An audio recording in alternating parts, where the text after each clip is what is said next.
आज जेल होई काल बेल होई आ परसों से उहे खेल होई।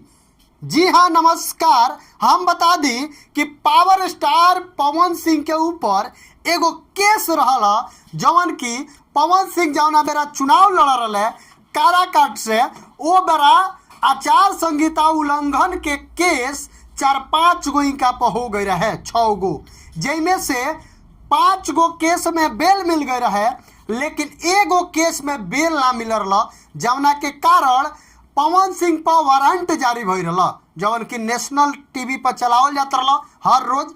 लेकिन पवन सिंह के विरोधी लोग के ई बुझाइल कि अब तो पवन सिंह जेल में चल जाई है, अब तो पावर स्टार पवन सिंह पर कार्रवाई हुई, अब तो पावर स्टार पवन सिंह के ऊपर केस हो गई बा।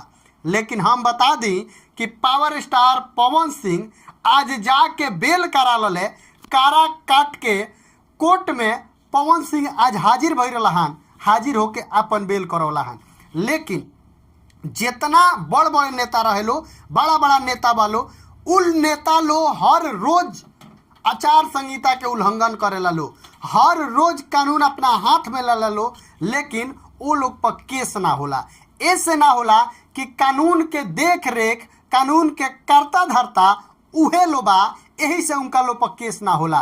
पावर स्टार पवन सिंह बहुत बड़ बड़ हस्ती के खिलाफ चुनाव लड़ रहा, ई सारा लोग जानत रहा, पूरा देश दुनिया जानत रहा, यही से कुछ लोग के आंख में ई देखल ना गई ह। लेकिन पावर स्टार पवन सिंह अब बेल करा ले बड़े, आज पवन सिंह के बेल हो गई बा। जितना लोग के ई लागत रहा कि अब खेल हो जाई, वो लोग के बता दी कि खेल ना होई, बेल हो जाई। आज पवन सिंह के फाइनली बेल हो गई। पावर स्टार पवन सिंह के ऊपर अब एको गो आचार संहिता वाला कोनो मामला नहीं है।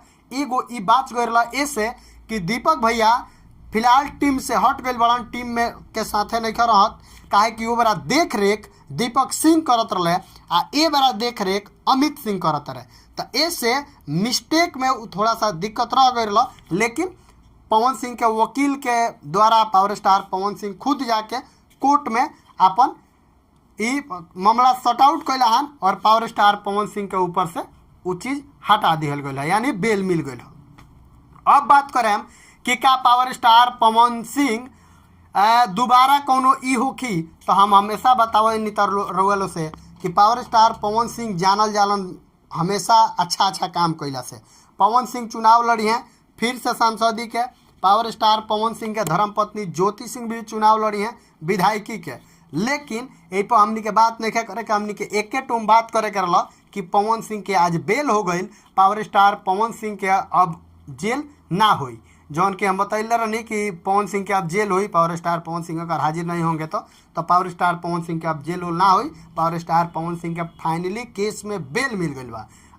पावर स्टार पवन सिंह के लगातार अब बैक टू बैक गाना आई, बाकी भोजपुरी में बहुत ज़्यादा विवाद हुई बा। वो विवाद के मद्देनजर रखते हुए हम ई कहें कि पवन सिंह के फिर बड़ा गाना आ रहा बा। तो नमस्कार, मिलते हैं अगला वीडियो में। वीडियो के खूब ज़्यादा शेयर करी, चैनल पर नया बनी तो सब्सक्राइब करी।